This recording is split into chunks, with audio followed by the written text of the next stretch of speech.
All right, welcome, kings and queens. We are back in the palace, live and in full effect, y'all.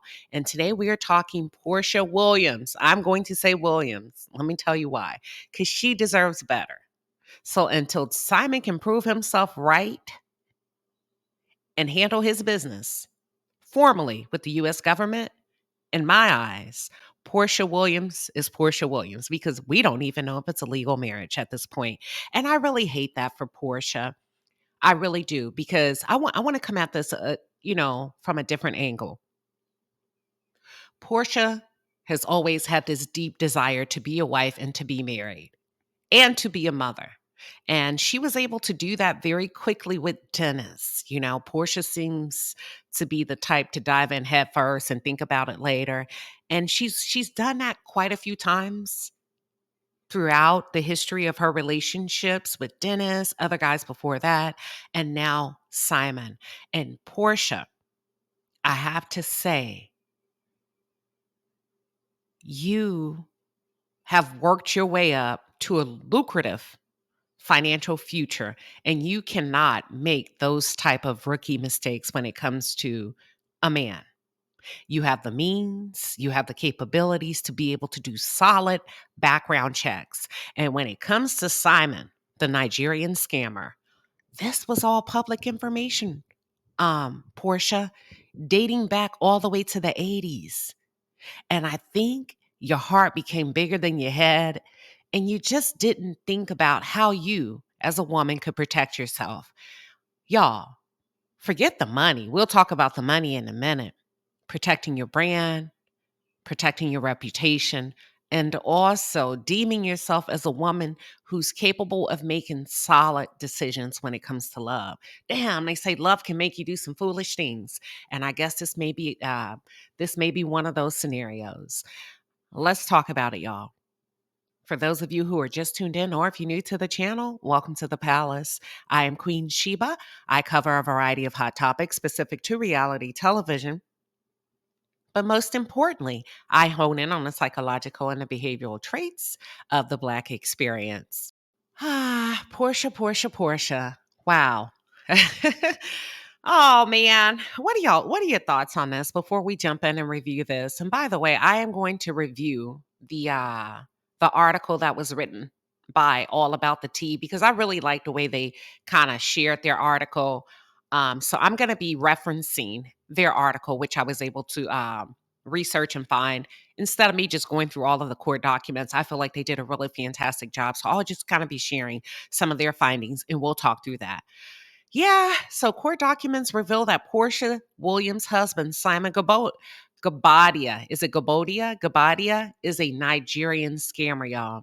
This man he has been convicted multiple times for credit card fraud, bank fraud, and identity theft, satisfying the stereotype that people often place on Nigerians.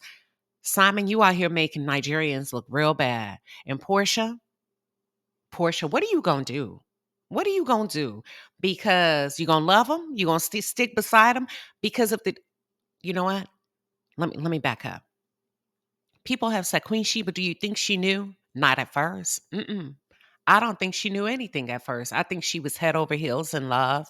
I think she did not know. But I think she fucked around and found out. Eventually, somewhere, I think she became aware of it, She may have become aware of his dealings, I'm going to say between the past 2 years or the past 18 months. By then, it's hook, line, and sink. You're in love. And Simon, damn. So let me ask y'all something. Is this on Portia or is this on Simon? Should Portia have done her due diligence as a grown woman, right? Because is Portia a millionaire? Is it safe to say if she's not a millionaire, she does very well for herself? You remember she let her mom have that house and she went in and she and Simon um bought their home together. Now, is this on her? Is this on him? Who who possesses the responsibility of protecting themselves from scammers, fraudulence, and just people that just, I don't know, deceivers? Deceivers. I do know. Deceivers. One time I heard Joyce Meyer say, every day you wake up, you pray because none of us can escape the temptation of being deceived. None of us are exempt from being deceived. So every day she says, you would be wise to ask God to keep you safe from those that set forth to deceive and trick others. Okay. But was that on Portia or was that on Simon? Because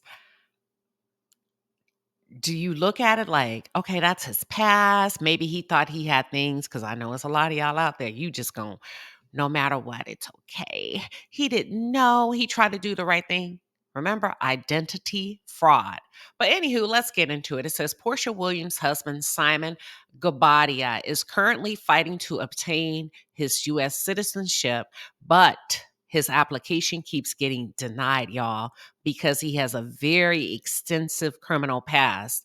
And he ain't even supposed to be here right now.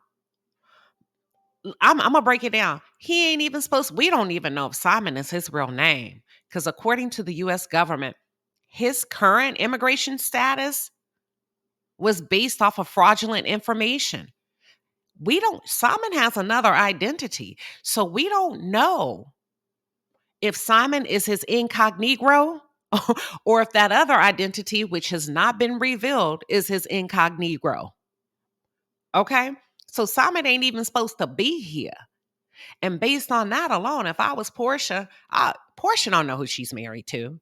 She don't know who that man really is. So let me ask you something. If a man will propose to you, marry you, now you're joined, you're one. I don't know if they have one bank account or two, but I'm just talking about the union of a marriage.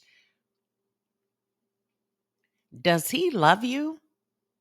Do y'all feel like this man really loves Portia? I want to know your thoughts. And how do you convince yourself that a man that will lie to you about his true identity loves you? Would not love encompass being open and transparent and giving you all of the information up front so that you can decide independently as a woman if you would like to move forward? Or are you okay with knowing after the fact? Okay. So, first of all, we don't even know him. We don't even know if his name is Simon. Okay. This is like horrible. Okay. So there is so much detail in a court document outlining Simon's criminal activities, y'all.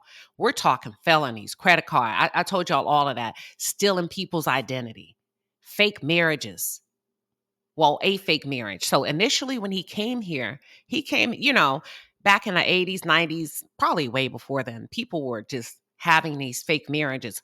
But whatever you did to that lady, Simon, I don't know if you didn't pay off your final payment on your marriage layaway, but she told the people, wait a minute, don't give him that green card because what we have is gone. Love don't live here anymore. So basically, she ratted Simon out and she let the folks know that the what is it we want to call deportation people, the people at the office where he was trying to gather his green card. She said, we not really together like that. He paid me. And I'm thinking what probably happened, the way those arrangements go, they give you half down normally in a sum of between 10,000 on up. I think Simon didn't pay his bill. And I think he pissed that lady off and she got the singing baby. She got the singing like a hummingbird. Okay. So that's when it was first brought to the attention of the US government. Okay. And according to the court documents, Simon came into the US in the 80s, in the early 80s, y'all. He was supposed to be here as a visitor on a visitor's visa. And child, like your grandma say, he overstayed his welcome. He overstayed his welcome and he did not leave when he was supposed to. Okay.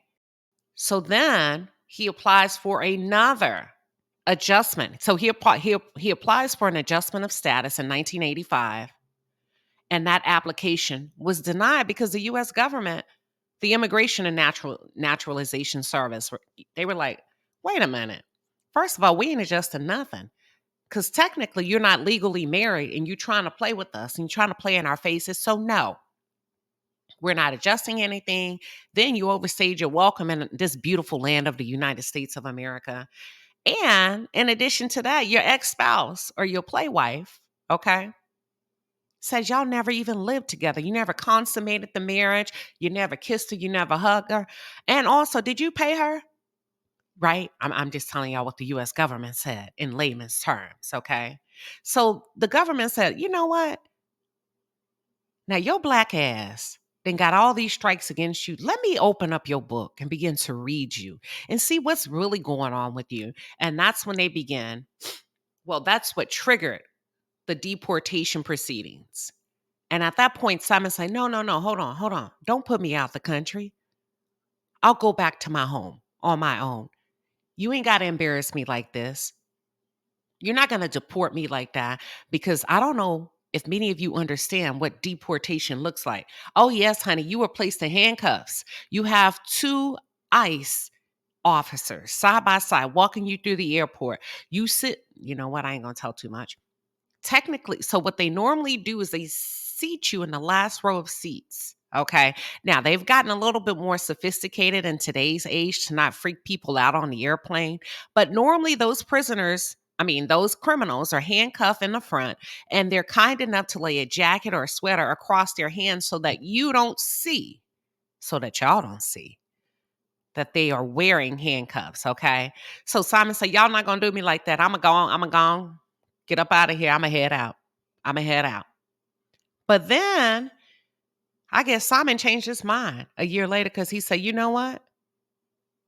I know I said I ain't got to go home, but I'm going to get the hell out of here, the USA, but I'm coming back. I'm coming back. So Simon came on right on back to the US, to the USA, on a visitor's visa. And guess what? He overstayed his welcome again. A year after that, the man was arrested for fraudulent activity by way of banks and credit card fraud. And he was given a felony. So he does have a felony record, okay? Um, and then his criminal history just goes on and on and on. You can look it up you can look it up. I'm not going to go through everything. But the biggest question is, will he be deported? Yes, he will, in my opinion.